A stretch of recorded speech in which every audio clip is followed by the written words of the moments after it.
Ça y est, l'aventure commence pour le groupe de 20 personnes. Le jour se lève à Ulaanbaatar et il est temps de partir. Après un bon petit déjeuner, le groupe se prépare et on sent déjà l'excitation de chacun. Tout le monde est là, on commence à prendre ses valises, ses affaires. On commence à se répartir dans les 4 véhicules tout-terrain. Tout le monde prend place et on commence à mettre de la musique. Ça arrive, ça chante. En plus, waouh, nous avons la chance, il fait un beau ciel bleu éclatant. La route nous appelle. Il est prévu 5 heures de route pour arriver à Kuknu-Tarna. Il faut savoir qu'en Mongolie, les routes sont très longues parce que le pays est très vaste. Il fait 3 fois et demi la France. Donc voilà, la route c'est déjà une aventure en soi. Mais sur le chemin, il y a tellement de choses à découvrir.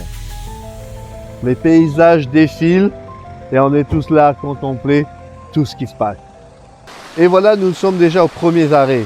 Nous nous arrêtons à Lun, une pause au milieu des steppes qui s'étendent à perte de vue, baignées par la lumière du soleil. On voit des rivières scintillent entre les collines verdoyantes. Voilà, tout le monde descend pour respirer, s'étirer, prendre un bon bol d'air pur. Et c'est le moment de déjeuner. Le temps passe vite. Nous reprenons la route et soudain, c'est l'appel de l'inattendu. Au loin, un rassemblement de gens, de chevaux. On ne sait pas ce que c'est. On voit des cavaliers qui s'avancent à toute allure à travers les plaines. On décide de s'approcher. Et ce que nous découvrons, c'est une compétition de cavaliers nomades. Ils se réunissent une fois par an. Ce sont des jeux pour eux, pour montrer leur dextérité, leur maîtrise parfaite de leurs chevaux. Des chevaux sauvages qui sont libres la plupart du temps, 8 mois par an.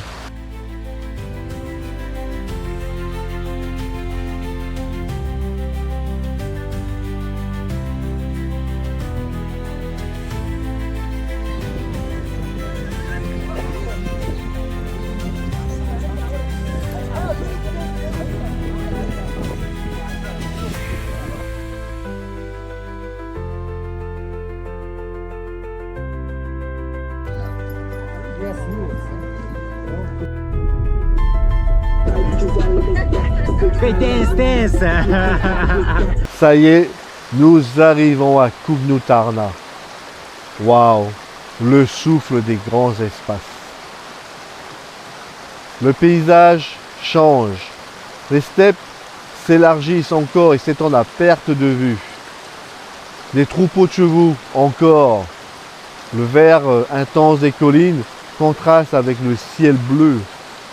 On s'arrête encore pour les admirer, pour ressentir ce lien avec la nature brute, de se reconnecter avec ce que nous ne prenons pas le temps de faire dans nos sociétés, nous reconnecter à cette nature. Tu imagines, toi aussi, être là, les bras écartés face au vent, avec cette impression d'être minuscule, mais vivant comme jamais. Ce sont des moments, mais des impressions, des ressentis qu'on n'oublie pas.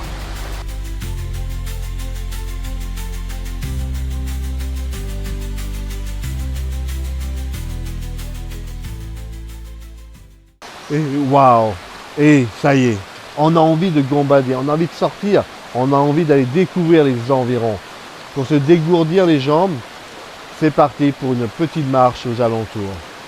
Arrivé au sommet d'une colline, au milieu de ces steppes immenses, de cette nature sauvage, quoi de mieux pour commencer l'ouverture de ce voyage avec un atelier avec Fabien Malgrand sur les forces de vie. En haut, une vue imprenable s'ouvre à nous.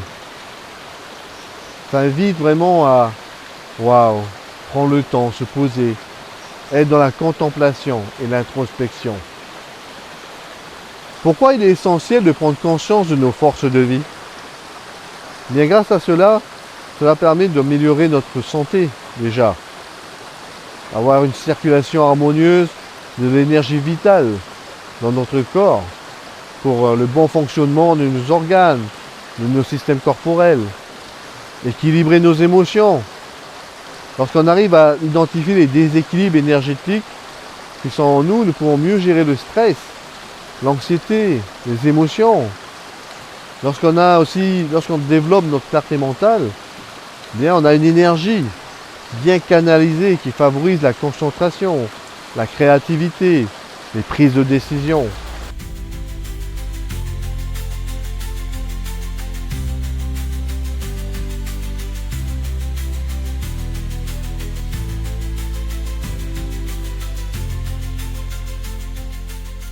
Et ensuite, nous rentrons en campement pour dîner.